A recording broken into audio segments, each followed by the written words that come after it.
Charles Michel, thank you so much for joining us here on Bloomberg. I want to ask you about the frozen assets and the deal that's being negotiated right now among the G7. I'd like to understand, because for the United States, it's very important that these Russian assets remain frozen. Can you guarantee at the EU level, as the shepherd of the member states, that those assets will stay frozen for the tenure of those loans? Yes, we are determined to send a very powerful signal to Russia. We are ready to support Ukraine for as long as it takes, and it means that with this very bold decision, we will provide 50 billion directly to Ukraine through the technicalities of a loan. We made an agreement with the United States, and it means that the EU member states will have to confirm that they support this deal. I'm very confident because we know that Russia has to pay for what they are doing, for the blatant violation of the international law, and this is very fair and very legitimate that Ukraine can get this money to defend itself and also to rebuild the country. And you're not concerned about something like Hungary coming in and blocking these sorts of agreements, because the member states do need to agree?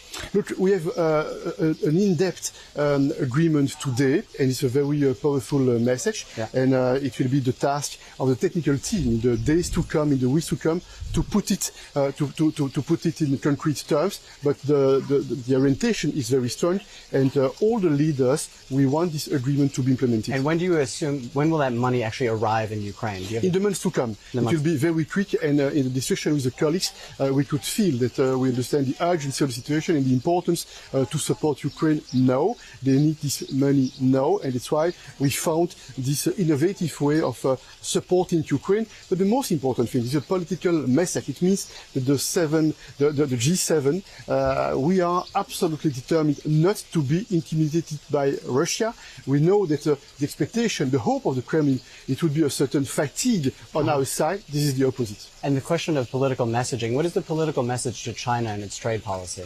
Well, this is very clear that we want to rebalance the economic relationships. We want to diversify our supply chains, and we think that it's very important to develop supply chains that work well for the benefit of our citizens all across the EU, and that's why we coordinate the way we want to engage with China in that field. And I'd like to ask you about the European elections as well. Obviously, we saw in part a swing to the right. We did see the center hold, but I'd like to understand how you interpret this signal from the European population. But the most important thing, in my opinion, will be the strategic agenda. What is the strategic agenda? This is the program that will be agreed in the weeks to come, probably by the end of June, by the 27 leaders, the 27 head of state, head of governments. They have a clear vision about what should be the priorities for the next 5 years. What do you think changes? What in those priorities changes as a result of the vote? There is, on the one hand, you have the European Parliament with the legitimacy of the elections all across the EU, this one thing.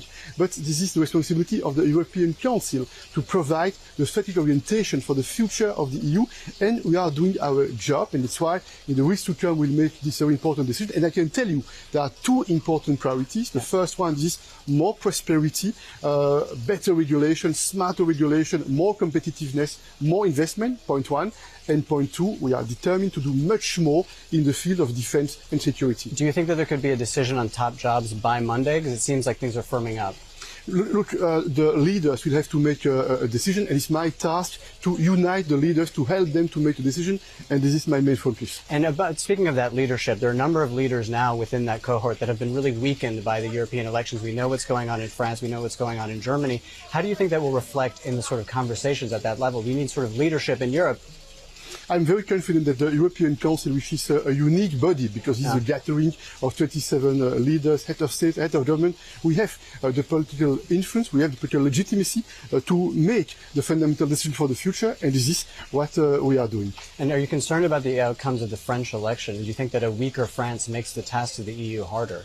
I am very confident that the European Council and all the leaders within the European Council, they are ready to play their role and to make bold decisions for the benefits of the EU. And as we know, leadership is also very important in Europe, as we've been talking about. Do you think that Giorgia Meloni, who's come out much stronger in this, can emerge as a sort of European leader? It's not my intent to make this kind of assessment. My goal and my responsibility is to unite the European Union and to make this European Council the guardian of the European unity. And this is what we managed to do the recent years, including on difficult topics. We have seen that systematically COVID-19, climate change, the war against Ukraine, the need to rebalance the economic relationships with China, on all those topics, systematically the European Council made decisions and strong decisions in a spirit of unity. And on the question of sort of development, because this is also entwined with the question of migration, which seems to be a very large one for the Europeans, a lot of these meetings, the G7, they come out with sort of intangible goals. What tangibly can we expect there?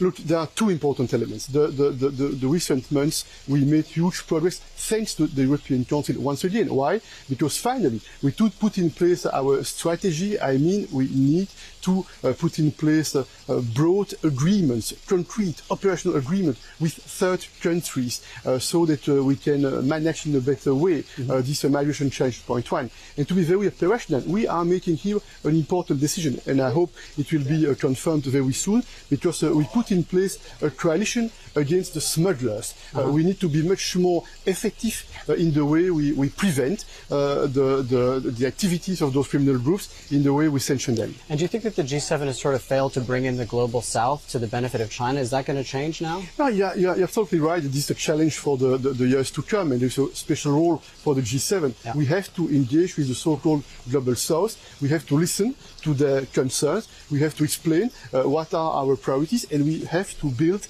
strong partnerships with them in a spirit of mutual respect, in a spirit of mutual confidence. And now with this sort of new government within the EU, what will be next for you?